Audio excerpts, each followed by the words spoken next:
इन्हीं ध्रुव जी महाराज ने भगवान से वरदान पा करके 36,000 वर्ष शासन किया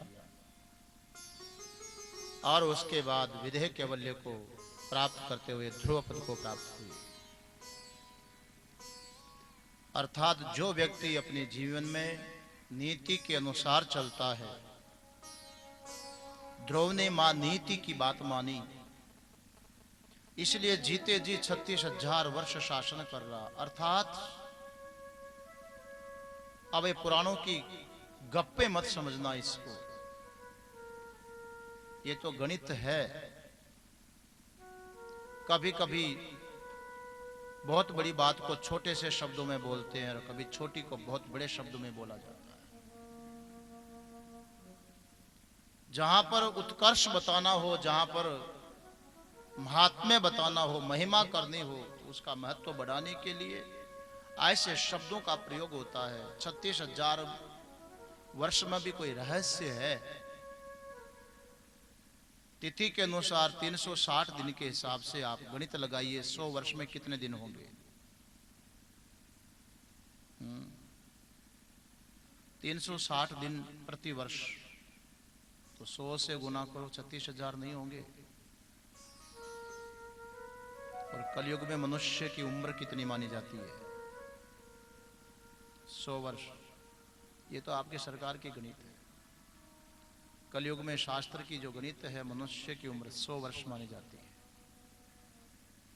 इसका अर्थ है कि जो नीति के अनुसार चलने वाला व्यक्ति है वो आजीवन सुखी जीवन जीता है, जीवन मुक्ति का आनंद लेता, जीते जी मुक्त रहता है, राग द्वेष से ऊपर उठ करके अपना जीवन व्यवहार करता है। शासन ध्रुव जी ने भी किया। और नीति से चलने वाला व्यक्ति समता पूर्वक जीवन में व्यवहार करके जब देह का त्याग करता तो पुनर्जन्म नहीं होगा, वो ध्रुव पद को प्राप्त करेगा, वो परमात्मा की प्राप्ति विदेह कैवल्य को प्राप्त हो जाता है। वही ध्रुव जी ने प्राप्त किया। इन्हीं ध्रुव के वंश में, जो कि ध्रुव के उत्कल हुए और उत्कल के वत्सर हुए, वत्सर के पुत्र हुए राजा अंग। राजा अंग बड़े धार्मिक राजा थे। एक बार अश्वमेध यज्ञ कर रहे थे। सुना होगा, अश्वमेध यज्ञ करने का अधिकार हमारे शास्त्र के अनुरूप सिर्फ क्षत्रिय को हुआ करता है। राजा अंग अश्वमेध यज्ञ कर रहे थे। जब यज्ञ में आहुतियां दी जाने लगी तो ऋत्विजों ने देखा कि राजा के निमित्त दी जाने वाली आहुतियों को देवगण स्वीकार नहीं कर रहे। राजा से निवेदन किया कि आपके द्वारा दी जाने वाली आहुतियों को देवता स्वीकार ही नहीं कर रहे। राजा कहने लगे कि यज्ञ कर्म विधि प्रदान होता है और आप कहीं विधि में त्रुटि कर रहे होंगे। विद्वान भूदेव ने कहा कि त्रुटि तो कहीं भी नहीं है राजन, एक कमी हमें समझ में आ रही है। वो ये है कि आप निसंतान पुरुष हो, आपके कोई संतान नहीं है, इसलिए आपके निमित्त दी जाने वाली आहुतियों को देवगण स्वीकार नहीं कर रहे। राजा अंग कहने लगे, यदि ऐसी ही बात है तब अश्वमेध यज्ञ की बजाय पुत्रेष्टि यज्ञ करो, जिस यज्ञ के प्रभाव से पुत्र प्राप्त होगा, और जब पुत्रवान हो जाऊंगा तो देवगण अपनी आहुतियां प्यार से, प्रेम से, भाव से स्वीकार करेंगे। राजा का संकेत पाकर के विद्वानों ने पुत्रेष्टि यज्ञ किया। और जब पूर्णाहुति की आहुति डाली गई, उसी समय उस यज्ञीय कुंड के भीतर से ध्वल वस्त्र धारण किए हुए एक पुरुष प्रकट होता है और हाथ में अमृत का कलश लेकर के, जैसे कोई धन्वंतरी आए हो। ब्राह्मणों के हाथ में अमृत कलश देते हुए ध्वल वस्त्रधारी दिव्य पुरुष कहने लगे कि ये जो कलश है ये राजा अंग को दिया जाए। वो राजा अंग इसको सूंघ करके कोई फल ला करके दिया और राजा अंग उस फल को सूंघ करके अपनी पत्नी सुनीता को, महारानी जी को खिला दे। राजा अंग ने वो फल लेकर के सूंघ करके महारानी सुनीता को खिलाया। समय आने पर सुनीता ने, महारानी ने एक बालक को जन्म दिया। रूप तो बड़ा सुंदर था बालक का, लेकिन महाराज बाहर बाहर से ही सुंदर था, वो भीतर से सुंदर नहीं था। वैसे तो कहावत है कि पुत्र के पैर, हाँ, कौन कैसा हो, बचपन से ही उसकी चेष्टाएं, उसकी हरकतें जरा मर्यादा अनुरूप नहीं थी। छोटे छोटे बच्चों के साथ में खेलते खेलते धक्का मार के किसी को कुएं में गिरा करके आ जाए। उस बालक का नाम रखा गया वेन। इतना दुराचारी, पापाचारी, कुत्तों को साथ में लेकर के और धनुष बाण उठा करके, पांस लेकर के जंगली जीवों को मारने के लिए निकल पड़े। किसी से भी झगड़ा कर ले, किसी को पकड़ करके थप्पड़ मार दे, किसी को कुएं में गिरा दे, किसी का तिरस्कार कर दे। बड़ा आतंककारी पैदा हो गया समाज में। अच्छे लोग राजा अंग की ओर अंगुलियां उठाने लगे, वो राजकुमार है भाई, इसका क्या किया जाए। और वो इतना दुष्ट कि छोटे छोटे बच्चों को कहीं आता हुआ दिखाई पड़े तो जोर से चिल्ला करके भागे, अरे भागो भागो, वे नारा भागो, मारेगा। ऐसा पूरे समाज और देश में भय व्याप्त हो गया। उस दुष्ट पुत्र को देख करके एक रोज राजा अंग बैठ करके बड़े विचार करके दुखी होकर के करने लगे, आए ये क्या हो गया। पर चलो कोई बात नहीं, जो हुआ भगवान की मर्जी से हुआ, मैं तो क्या करूं। कदापत्यम ब्राह्मण्य सदपत्या सुचाम पदार्थ। राजा अंग बड़े विवेकी पुरुष थे, वो कहने लगे मैं तो स्वपुत्र की बजाय को पुत्र को अच्छा मानता हूं। यदि यही बालक स्वपुत्र हो गया होता तो इसकी मोह ममता में मैं जिंदगी पर कोई अच्छा काम नहीं कर पाता।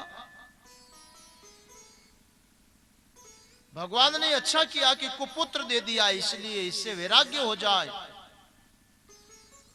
और मैं भगवान का भजन कर सकूं, ऐसा विचार आया।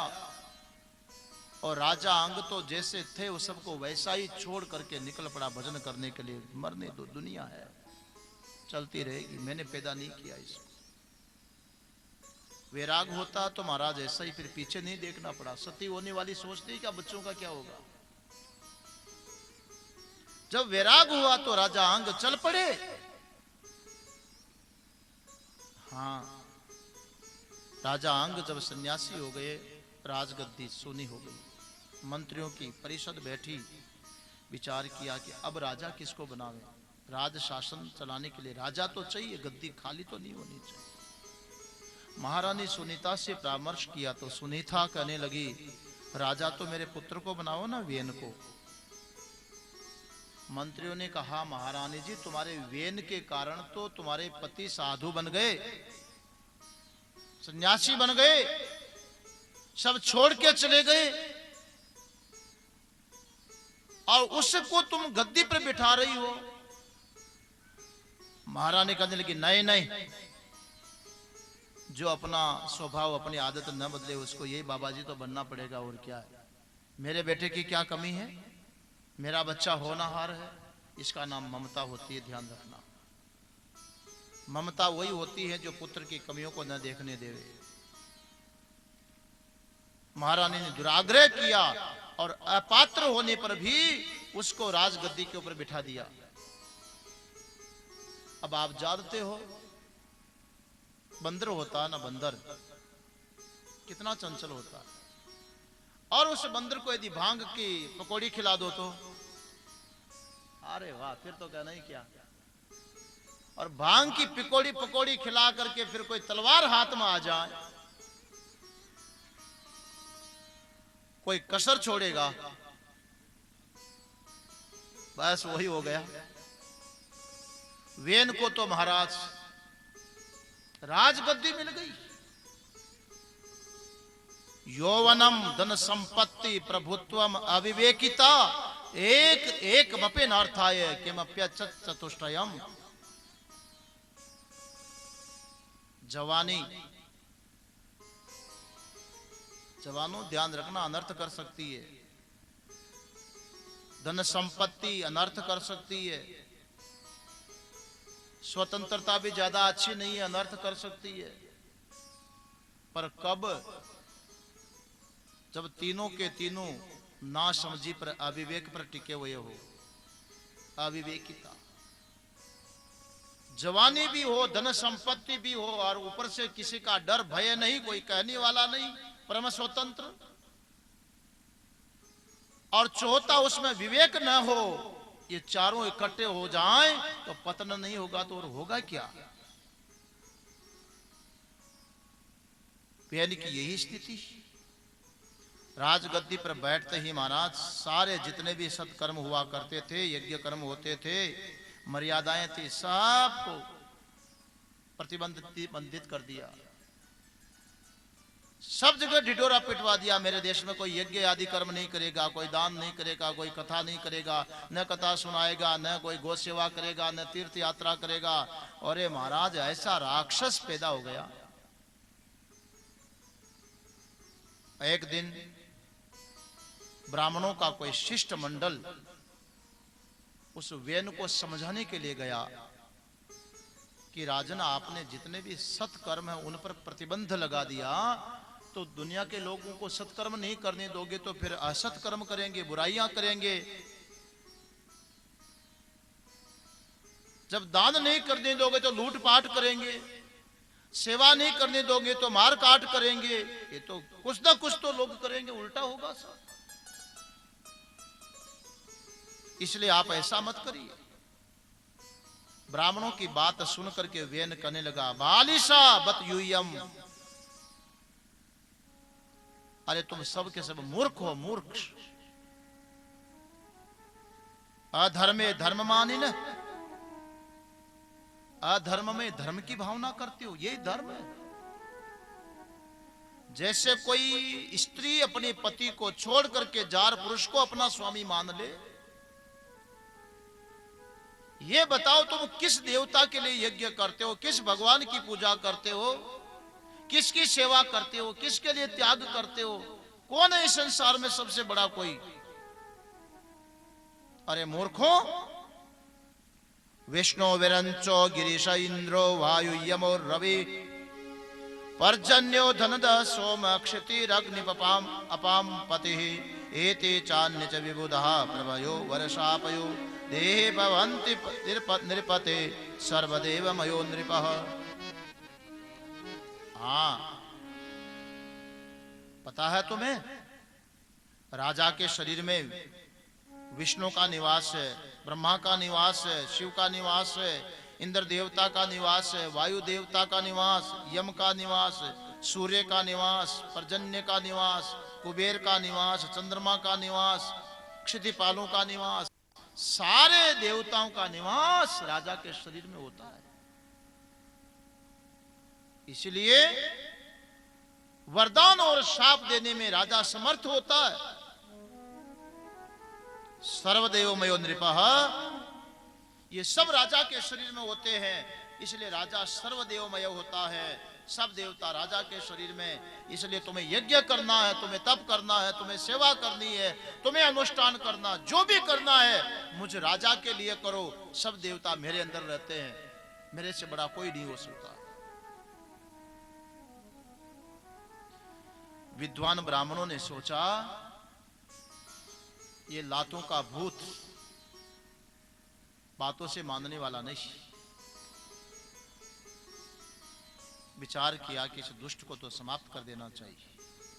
मगर हम ब्राह्मण, हमारे पास है क्या? इसके पास धन बल, इसके पास जन बल, इसके पास बाहुबल, सारी शक्ति तो इसके पास। ब्राह्मण कहने लगे कि इनके पास सब बल है, लेकिन हमारे पास वाक बल है, शब्द बल, क्योंकि हम तपस्वी ब्राह्मण है। और महाराज वाक शक्ति, शब्द शक्ति वो होती जो सबको पराजित कर दे। ब्राह्मणों ने विचार किया और सब ब्राह्मण एक स्वर में बोलने लगे, हन्यताम हन्यताम यश पाप प्रकृति दारुण। अरे मारो मारो मारो, इस वेन को मार दो, महापापी को खत्म करो। ऐसा बोलते हुए वेद मंत्रों की हुंकार भरी और वेद मंत्रों की हुंकार से उस राजा वेन को वहीं पर खत्म कर दिया, मंत्र शक्ति के द्वारा। जब वेन मर गया, मृत शरीर पड़ा हुआ है, विचार आया इस दुष्ट को तो मार दिया, लेकिन अब राजा कौन बने? और यदि राज भय न हो तो महाराज एक वेन क्या हजारों वेन खड़े हो जाएंगे। भय के बिना तो महाराज अनुशासन कैसे चलेगा? चलो राजा कोई बने, उसके लिए कोई पुरुष तैयार करना चाहिए। ब्राह्मण कहने लगे कि राज तो क्षत्रिय ही कर सकेगा, जिसको परंपरा का अनुभव है वही राज कर पाएगा। अब क्षत्रिय राजा कोई दूसरा है नहीं, वंश समाप्त। विद्वानों ने कहा चलो इसी में से पैदा करेंगे, मरे हुए में से। मरे हुए वेन के शरीर की जंघा का मंथन किया, और जब जंघा का मंथन करते हैं तो उसके अंदर से एक पुरुष प्रकट हुआ, लेकिन बिल्कुल बोना सा पुरुष, ठिगना सा, और काला कलूटा चेहरा, लंबे लंबे दांत, मोटी मोटी आंखें, बड़े मोटे मोटे बाल, भयावह चेहरा। वो बोना सा पुरुष ब्राह्मणों को करने लगा, बोलो बोलो बोलो, मुझे क्यों प्रकट किया, मेरा क्या काम है? विद्वानों ने देख करके कहा ये तो कुछ नहीं कर पाएगा, इसको तो बिठा दो। बोले निश्चित निश्चित, बैठ जा तू, बैठ जा। बाहुक उसको बिठा दिया, तू कुछ नहीं कर पाएगा, बैठ जा। कहते वो जो जंगा मंथन से पुरुष प्रकट हुआ, वो शासन करने की क्षमता तो नहीं थी, उसको बिठा दिया। उस निशित निशित कहने से उस व्यक्ति का जो आगे वंश चला उसको निषाद वंश के नाम से जाना जाता रहा। अब ब्राह्मणों ने विचार किया कि इसकी भुजा का मंथन करो। अब की बार जब भुजा का मंथन किया तो एक जोड़ा उत्पन्न हुआ, स्त्री और पुरुष का, और उस मंथन में कोई सामान्य व्यक्ति नहीं, साक्षात भुजा मंथन से भगवान नारायण पृथु का अवतार हुआ और साथ में अर्ची प्रकट हुई। तब ब्राह्मणों ने देखा कि ये क्षत्रिय रूप में प्रकट भगवान पृथु ही शासन कर सकते हैं। राज्याभिषेक हुआ, और जब तक पृथ्वी धन धान्य को लुप्त कर चुकी थी, छुपा चुकी थी, पृथ्वी का फिर से दोहन करके और इस धरती के ऊपर खुशहाली भगवान पृथु ने प्रकट की। कथा तो प्रसिद्ध है और आप लोग सुनते भी रहते होंगे। इसमें कुछ ऐसी बातें हैं जो समझने की है। ये अंग कौन है? ध्रुव का वंशज। अंग का अर्थ होता है हिस्सा, भाग, और ध्रुव का अर्थ होता है परमात्मा। आप रामचरितमानस पढ़ो, आप गीता पढ़ो, आप उपनिषदें पढ़ो, आप ब्रह्म सूत्र पढ़ो, वहां पर ये जो जीव है उसको अंग बताया, उसको हिस्सा बताया, उसको अंश बताया है।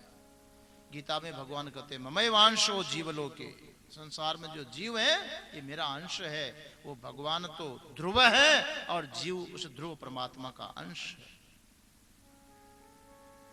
क्या कर रहा है ये जीव अंग अश्वमेध यज्ञ कर रहा है। अध्यात्म दृष्टि से अश्वमेध का अर्थ ये नहीं है वो जो आजकल सुनते हैं अश्वमेध यज्ञ, घोड़ा छोड़ने वाला, सगर ने छोड़ा था, आगे आएगा। अध्यात्म दृष्टि में अश्वमेध का अर्थ जरा समझना पड़ेगा। पंडित जी, संस्कृत में स्व किसको बोलते हैं? आने वाला जो दिन होता है उसको स्व बोलते हैं, और अश्व जिसमें आने वाला दिन न हो। बड़े होशियार व्यापारी लिखते हैं, आज नकद कल उधार। वो कल उधार वाला दिन कब आएगा बोलो? कभी आएगा? अरे जिस दिन भी आप जाओगे वो तो आज होगा, लिखा आज तो उधार, कल आज तो नकद और कल। इसका अर्थ हुआ जिसका कल आवे ही नहीं, अर्थात वर्तमान अश्व।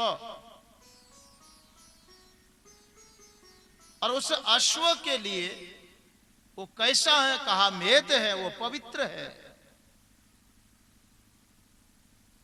मेद शब्द का अर्थ वहां हनन नहीं है, मेद का अर्थ होता पवित्र। जो वर्तमान और पवित्र हो, सदैव पवित्र रहे, वर्तमान में पवित्र रहे, वो परमात्मा ही पवित्र होता। बाकी दुनिया में कोई चीज पवित्र हो ही नहीं सकती, सब में कोई न कोई विकार है। उस परमात्मा को पाने के लिए ये अंग, ये जीव यज्ञ कर रहा है, कर्म कर रहा है, सत्कर्म कर रहा है। लेकिन उस यज्ञ कर्म में महाराज देवत्व नहीं आ रहा, सात्विकता नहीं आ रही है, सत्व गुण नहीं आ रहा। उसके लिए क्या करो? उत्कृष्ट यज्ञ करो, सत्व गुण आवे, सात्विकता आवे। इसलिए गीता में कहते हैं सकाम नहीं निष्काम कर्म करो। ये नियतम करो कर्मत्वम कर्म जायो, यह कर्म न। शास्त्रीय नियत कर्म को करो, परमात्मा को उद्देश्य बना करके करो। ऐसा जब कर्म किया जाता है, लोग बहुत सारे यहां भी बैठे होंगे निष्काम कर्म योगी, लोग कहते हैं हम कर्म तो करते हैं पर हम तो निष्काम करते हैं, निष्काम करते हैं। क्यों झूठ बोलते हो भाई? निष्काम कर्म करते हो। कई लोग कहते हैं महाराज मैं सवेरे 4 बजे उठता हूं, मैं तो 3:30 ही उठ जाता हूं। क्या करते हो? उठता हूं, पहले ठंडे पानी में नहाता हूं, फिर और नहा करके फिर पूजा करता हूं, फिर आसन पर बैठता हूं, फिर समाधि लगाता हूं, फिर गायत्री जपता हूं, फिर और महाराज क्या बताऊं, मेरा तो बहुत लंबा पूजा पाठ चलता, 8 बजे तक आसन पर बैठता हूं। वो करता कितना, उससे ज्यादा तो ढिढोरा पीट देता है।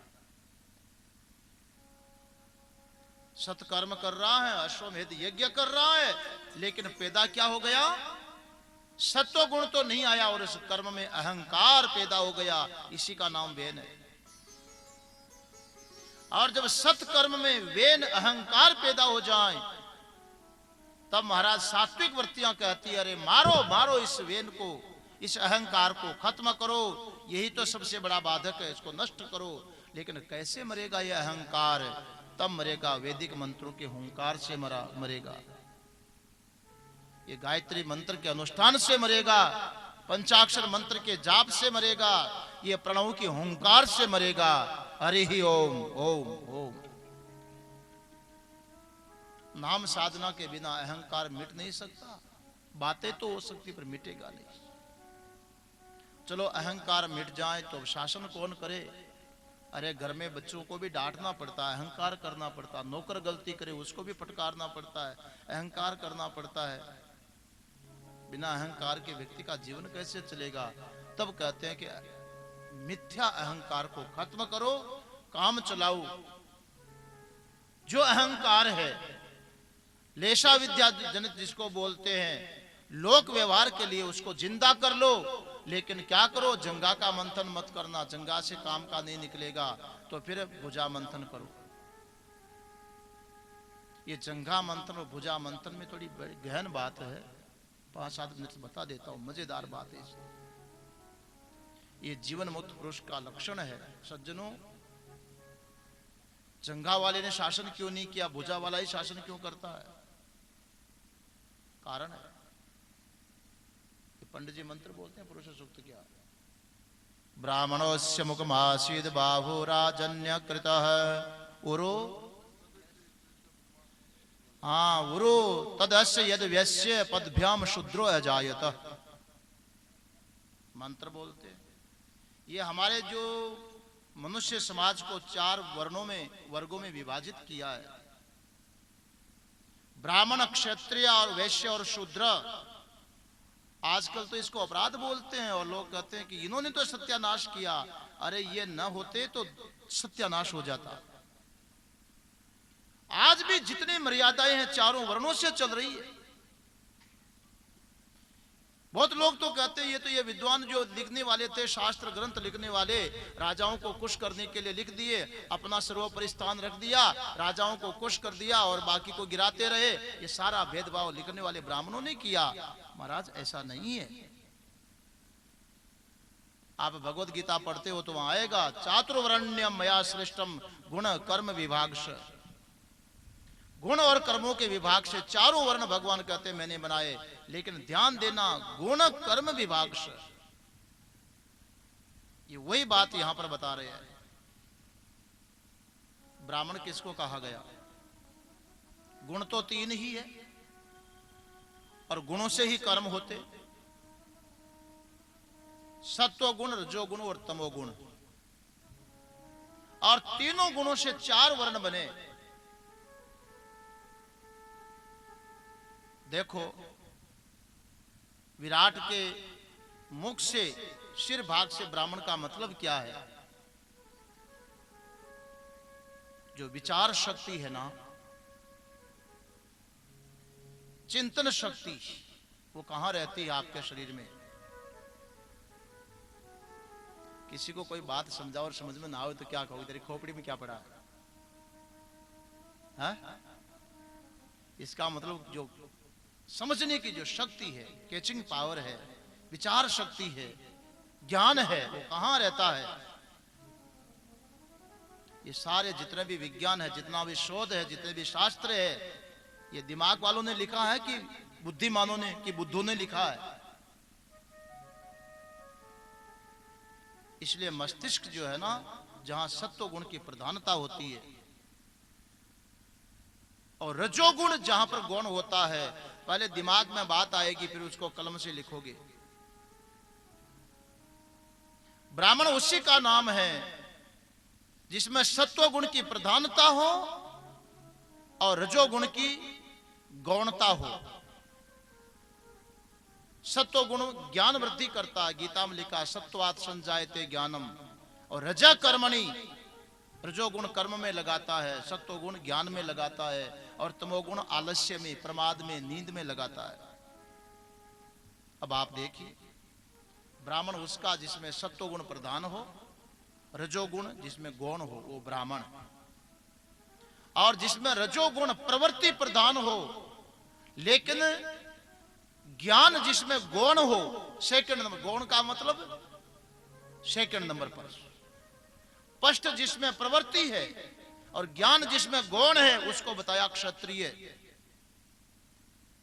जब व्यक्ति को आवेश आ जाता है ना, तो पहले करेगा, कहता फिर देखा जाएगा, एक बार कर डालो। वो प्रवृत्ति रजोगुण करवाता है, लेकिन ज्ञान बाद में आता है, गौण है उसमें, उसको क्षत्रिय कहा। जो पहले सोचे और बाद में करे वो ब्राह्मण, और पहले कर ले और कहता कि देखा जाएगा, फिर विचार करे, गौण विचार क्षत्रिय। भुजा कर्म करती है, हाथ कर्म करता है, लेकिन विचार तो मस्तिष्क करेगा।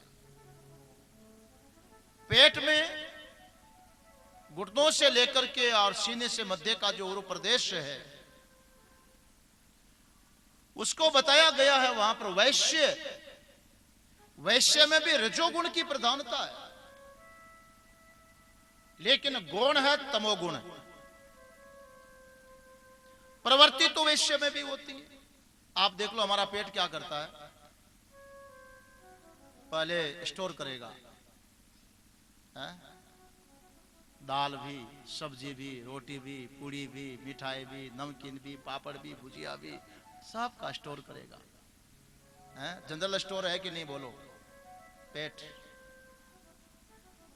और फिर यहां से जिसको जितनी आवश्यकता पड़ी, अब यदि शरीर में रक्त की जरूरत है तो उसी अन्न में से रक्त दिया जाएगा, स्टोर किए में से। हड्डी की जहां जरूरत है वो भाग वहीं से निकलेगा। जितना भी मेद मज्जा मांस आदि जितना भी शरीर में बनते हैं सप्त धातुएं, वो पेट में संग्रह किए वो ऐसे ही बन करके पूरे शरीर को, पैर को भी खुराक मिल रही है, सिर को भी मिल रही है, हाथ को भी मिल रही है, पेट को भी, स्वयं को भी। इसलिए उसको कहा ये वैश्य प्रवृत्ति है। लेकिन गौण कौन है? तमोगुण। क्यों? किसी भी व्यापारी को, वैश्य को देख लो, इतना धन कमाएगा, इतना धन कमाएगा, और उससे यदि ये सवाल कर लो कि इतने को कमा करके इकट्ठा करके करोगे क्या, तो कोई जवाब मिलेगा? रात और दिन कमा रहे हैं, इकट्ठा कर रहे हैं, इकट्ठा कर रहे हैं, इकट्ठा कर रहे हैं। अरे ऐसे ऐसे धनाढ्य लोग बैठे हैं, 7-7 पीढ़ी बैठी बैठी खावे तो खत्म न हो, वो गिनती न कर सके। एक सेठ को पूछ लिया, सेठ ने मुनीम को पूछा कि मुनीम जी जरा गणित करके देखो धन कितना का हुआ। 7 दिन तक तो मुनीम ने गणित लगाई और फिर कहने लगा, सेठ जी आज हिसाब पूरा हो गया। बोले क्या हुआ, कितना धन है, कितना चलेगा? तो मुनीम ने कहा कि आपकी 7 पीढ़ी अगर बैठे बैठे भी खाएगी तो भी 7 पीढ़ी तक तो आराम से गुजारा हो जाएगा। वो सेठ माथा पकड़ कर रोने लगा, गजब हो गई, अब क्या करूं? क्या हुआ? बोले 7 पीढ़ी खा जाएगी तो 8वीं पीढ़ी क्या खाएगी? अब 7 पीढ़ी तक सब लूले लंगड़े अपंग पैदा होंगे। उसका कोई विचार नहीं कि कितना करना, कितना करना, कितना करना। यही तमोगुण, यही अंधकार है कि उसके फल पर, उसका परिणाम का कोई विचार नहीं है। बस कमाते जाओ, कमाते जाओ, संग्रह करते जाओ। ये प्रवृत्ति जहां चलती है उसको कहा है वैश्य। और शूद्र किसको बताया? जहां तमोगुण प्रधान है और रजोगुण गौण है। जहां करना न पड़े और आराम मिल जाए, करना न पड़े आराम मिल जाए। चलते चलते लोग कहते मेरे तो पैर थक गए, अब चलने की इच्छा नहीं हो रही, तो बोले आराम मिल जाए। तो जिस व्यक्ति की ये नेचर हो, ये प्रकृति हो कि करना पड़े कम और आराम मिले, तो ज्यादा आराम हो रजोगुण तमोगुण प्रधान, और कम करना पड़े रजोगुण गौण। करना कम पड़े, आराम ज्यादा मिले, यह प्रकृति जिसकी है उसको कहा यह शूद्र। और ये जो प्रवृत्ति पूरी दुनिया में है आज जितने बड़े बड़े वैज्ञानिक हैं, चिंतन दृष्टि से आप किस में गिनोगे उसको? हमारे राष्ट्रपति हुए कलाम, उनको क्या गिनोगे आप शास्त्र की दृष्टि में? इतने बड़े बुद्धिमान व्यक्ति को तो ये जो गुणों का विभाजन किया, इस आधार पर यहां किया। अब क्यों जंगा का मंथन किया? शासन नहीं करेगा इसलिए कि महाराज उरु प्रदेश में गौण तमोगुण है, लेकिन होना चाहिए था सत्व गुण गौण, इसलिए क्षत्रिय शासन करेगा। अरे कर्म करो, लेकिन उसके पीछे पीछे अपना विचार भी रखो, अंधे होकर के कर्म मत करो। शासन वही व्यक्ति कर सकता है जो कर्म करते हुए और पीछे अपना विचार बना करके रखता है। इसलिए क्षत्रिय ही अपने जीवन में शासन कर पाएगा। यही कारण है कि ज्ञान होने के बाद, ब्रह्मनिष्ठा होने के बाद जो भी कुछ कर रहा प्रवृत्ति, उस प्रवृत्ति के पीछे उसका विवेक है कि ये सब हो रहा है, मैं कर नहीं रहा हूं। ये ज्ञानी की निष्ठा, उसकी स्थिति का वर्णन है। थोड़ी कठिन लगी होगी बात, पर है बड़ी महत्व की, इसलिए आपके सामने रखा।